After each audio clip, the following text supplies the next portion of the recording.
this video, Belgium would rise to a world superpower. Eventually. Watch the video to see.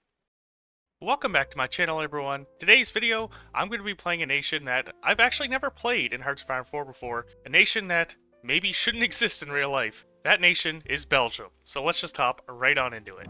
Everyone, welcome to the Great Belgian Nation. We start off with, I guess, 15 divisions, if you're including the ones down here in the Belgian Congo. We have 17 factories and about 10,000 spare manpower, and nobody, absolutely nobody in Belgium wants to go to war. But I want to change that. I do want to go to war as Belgium today, and I want to make a pretty formidable Belgium. I've yet to play Belgium, especially with this new focus tree. I think I did a run just to get that 50 factories achievement, which is a very antiquated achievement, really. But that was probably years ago now, and definitely not this focus tree. So we have a lot of things to take care of. We have an economic downturn, which hampers our industry. We do have, of course, a little bit of corruption, and corruption is not bad. Corruption is only bad if I'm not involved. And we have some scars of the Great War. We have some nice Rangers buffs, that's interesting. And then, of course, language barriers, because half the country speaks French, and half the country speaks Dutch. So yes, we definitely need to reform the Belgian national identity and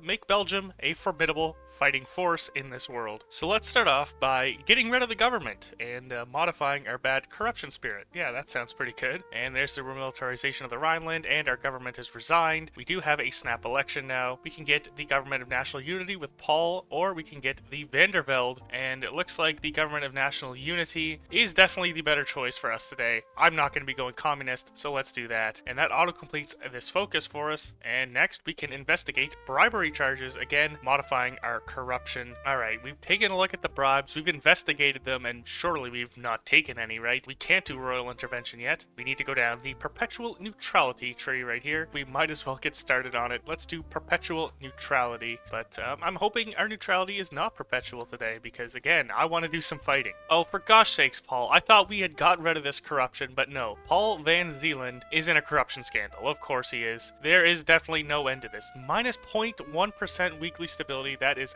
terrible. Alright, there we go. Let's repudiate our treaty with France now, getting rid of some of our malice from the scars of the Great War. Alright, now let's trust the king in choosing who's going to lead our government next. The king, he surely knows what's best for the Belgian people, right? And yeah, Paul, he's no longer in charge. He has finally resigned as the prime minister. Should we go for the liberal Mr. Jansen here, or the Rexist Leon de Grelle? Let's go with the Rexist. Oh, there we go. I finally got rid of my little FPS counter in there. I'm sure that was bugging some of you, but it's finally gone now. Because here's our new flag as Rexist Belgium, and here's our new leader, Leon de Grelle. He is a Belgian Inquisitor. Look at that. We're finally not at zero war support anymore. And that auto-completed our focus, de Grelle. Now we have three options for us. We can support the Rexists themselves, we can support the VNV, or have a constitutional crisis. And this is pretty interesting. We can go back to becoming like democratic or even socialist, communist, but today we're going to be supporting the VNV. So let's go ahead and do that focus now, a 35-day focus. There we go. We are now a different yellow on the map, and we have that cool flag. We are now Flanders, actually. All right, now really in order to go down any of this, I need to get rid of our perpetual neutrality. For that, we need more than 40% support for the VNV, which is going there, but slowly. So in the meantime, we can head on over here to a little industrializing, and perfect. In the time it took for us to do the monetary reconstruction, we did some anti-democratic raids,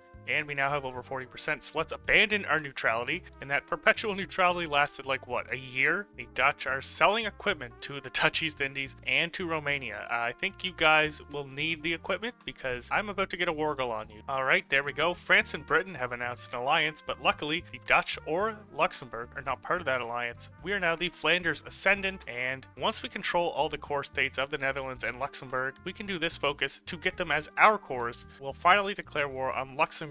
They don't have any divisions, so we'll just march right on in. And the Netherlands as well. And there's Luxembourg for us.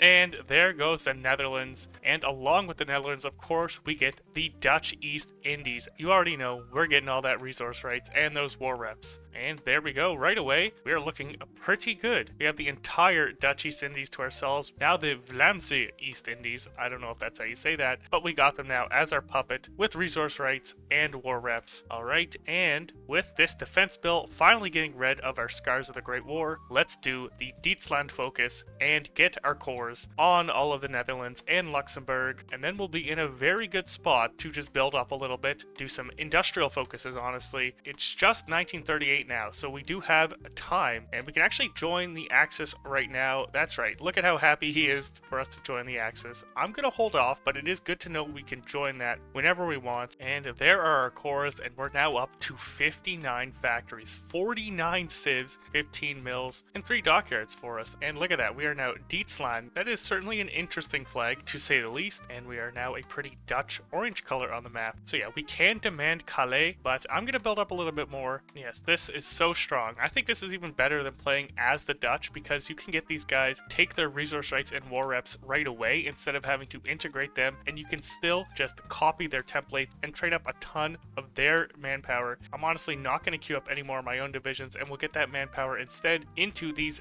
Indonesian divisions. We can get more out for very cheap. It is just the best all-around decision for our military. There, finally, it just got off of civilian economy onto partial mob. I didn't want to wait around for war economy. I just needed to get off civilian economy as soon as possible. And our industry is just looking so good right now. I've never seen this event, and I'm not sure if it's specific to this nation. When Austria was Anschluss, we just got the opportunity to take in a lot of people fleeing Austria. Found another game-breaking bug, guys. Like, this focus is called Vlaamse Air Force. However, if you hover over it, look at that. It says Dietse Air Force. This is literally unplayable. And with the Royal Military Academy, we can gain a beautiful 4th research slot. And probably, since we have all the rubber in the world, probably make a nice Air Force. And actually, back to that Austrian thing. It is in each province. We get 10% recruitable pop in each state of our country, as well as a little bit of resistance things if we are to get invaded. This 10% recruitable pop to every single corps we have is actually just really helpful. Now, I am very curious what will happen when we demand Calais, because we get an event. How should we get Calais? We can buy it, trade a part of the Congo for it, make a demand, or fight for it. Let's do this now. We have a ton of Indonesian divisions in our army. We have 22 plus 14 more ready to be deployed. We'll deploy them now. And then we have 9 of our actual divisions, not our subject divisions, being deployed back at home. Of course, I'm going to improve relations with the French just in case that affects any of their decisions. I would say I'm definitely not ready to pick a fight with the Allies just yet. Okay, there we go. We have demanded Calais. Should we threaten war? Should we offer a few provinces of the Congo, or provide 2 civs? Honestly, we have 49 civs. Let's offer 2 civs up for Calais. What do you say, France? France has actually accepted 2 civs for Nord-Pas-de-Calais, which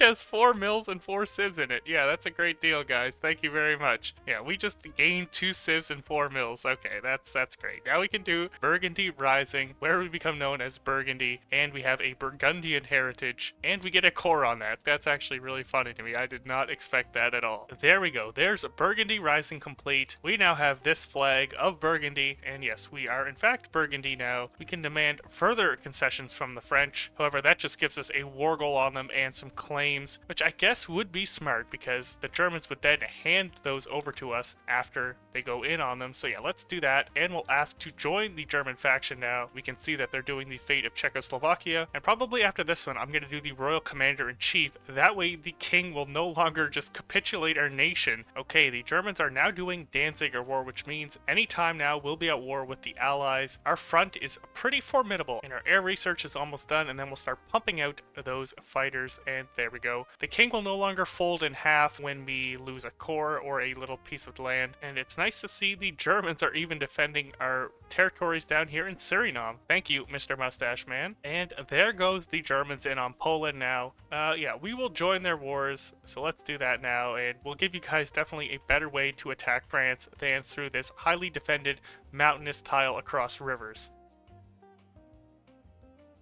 Yep, I knew those port guards would come in useful. Here comes a British naval invasion of our coasts already.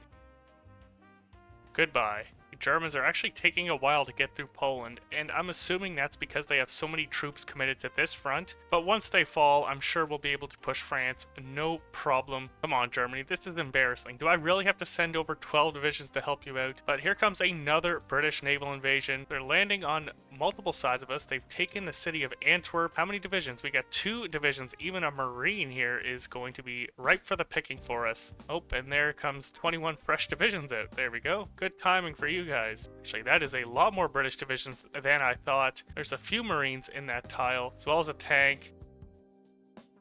And we have our air stuff all researched now, so let's design our fighters. And this is what we'll go for our fighter planes today. They will be called the Binacle, after a recent channel member. Thank you for your support, and we'll need to design some casts, so let's go ahead and do that now as well. And this is what we'll go for our casts, which we will call the Frad 08, after another channel member of mine. Alright, I really do have to bail the Germans out in Poland.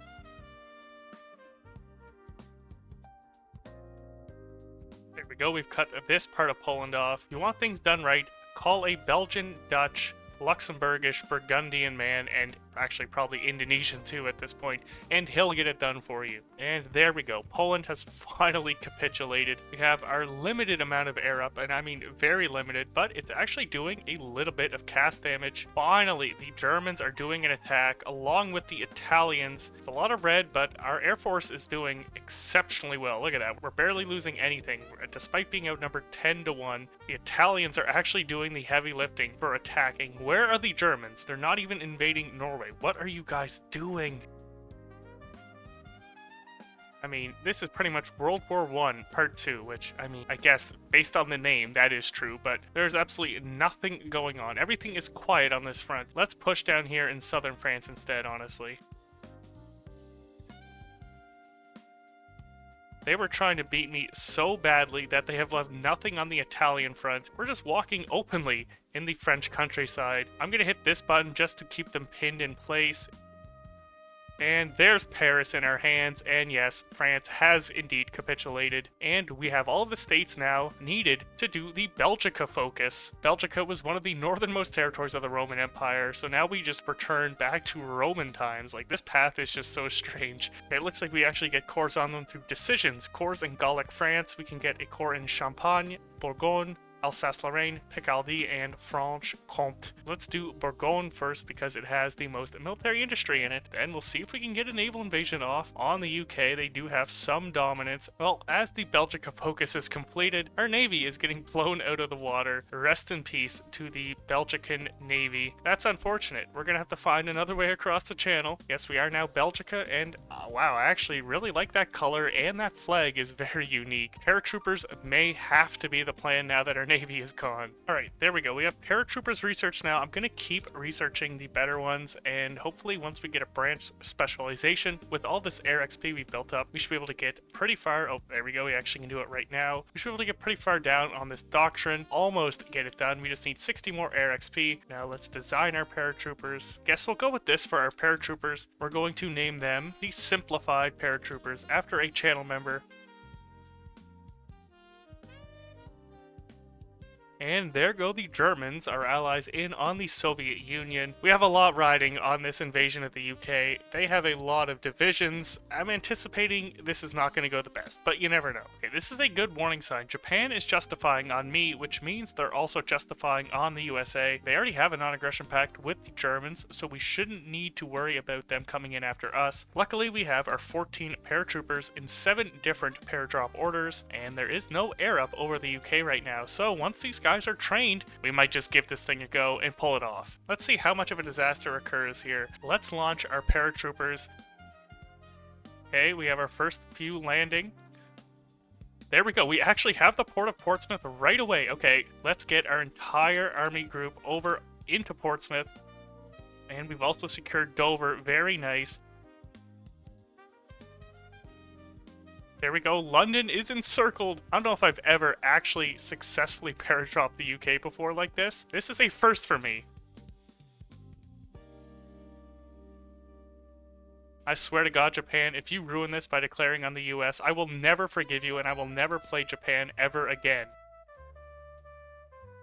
There we go. The UK is capitulated. We actually have the most war score of anyone, 40%, just ahead of the Germans at 39. Let's do a little map painting, baby. And there we go. There's the Treaty of London. We have only taken 10 states. The Germans got a lot of land, but we got some important puppets, including France here. And we also have the Protectorate of Britain, led by Oswald. And as you can see, I've set up my land pretty interestingly. I have this little buffer between the Germans and the Italians. And yes, you can probably guess who I'm going going to be going after next? I'm going to be going after the Mustache Man. I mean, he barely helped. It was mainly Italy that helped me out with taking out France. Germany has been nothing but a thorn in my side this whole game, so I'm going to turn my armies east and head towards the Germans next. Alright, goodbye, Mustache Man. We have now officially left the Axis, and we're at war with who? Japan. Oh crap, Japan. Because Japan no longer had a non-aggression pact with our faction leader, which was the Germans, they have instantly declared on us here in Belgique Malaya, and yeah, we are probably going to unfortunately lose all of our very good resources here in Malaya. Well, since we're no longer part of the Axis, let's make our own faction. Through this focus, strength, and brotherhood, we create our faction, the Pride of the Golden Lion. And what Japan doesn't know as well is that we have stolen the entire British fleet, so they are up for a rude awakening once we actually go over there and start to pay attention to them. There we go, here's our new faction, the Pride of the Golden Lion. That is a pretty nice name, a pretty nice color on the map, and we are just about ready to declare on the Axis here. We have a little special operation here on the Germans, as you might be able to tell. It will take us 10 days to justify, but of course we have a truce with them because we left their faction, so we'll have to wait a little bit longer, but it is good to know we can justify on them and take them out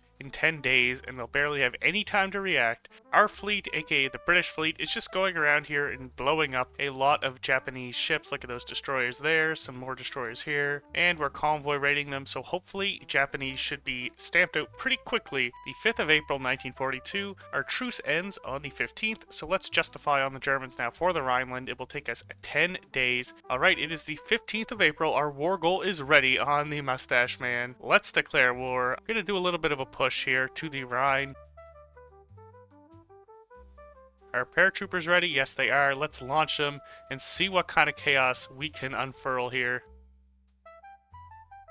That is 26 Axis divisions that are not returning home just like that.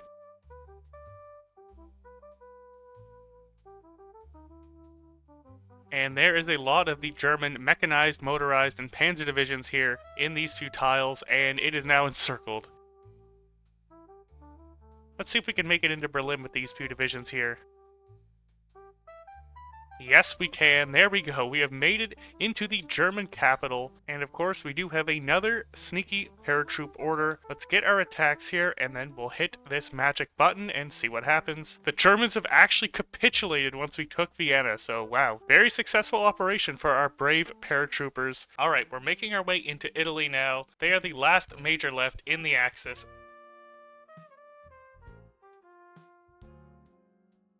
And Mussolini has finally been deposed. And there's the Italian Civil War. They capitulated. They are 100% towards capitulation. And game is frozen. And game has crashed. That's great. Alright, looks like we're a few days behind where we were, but that's alright. Oh, thank God. My game hitched really badly, and I thought it was going to crash again, but there we go. There's the peace deal. There we go. Peace deal is done. We have taken a nice amount of states, and we got a beautiful empire on our hands. Look at that. The Pride of the Golden Lion is everywhere. Alright, here we go. Our naval invasion has launched for Taiwan, which we will then be able to use, hopefully, to get an invasion of Kyushu. There we go. There's Taiwan secured. Here is a massive battle between our navy and the Japanese. Let's see what happens. We certainly came off on the winning end on that one, and here is just this small section now with a few carriers. There goes some more. Just a few light cruisers left, and there they go. A decisive victory. Yeah, sinking enemy ships definitely gives a ton of war score, because look at this. We're at 48% of the war score against Japan. We definitely got the best of their navy. They only have 9 to 15 ships left. So with that, in 2 days, let's get our naval invasions off once again. And our air force is now over the skies of Japan.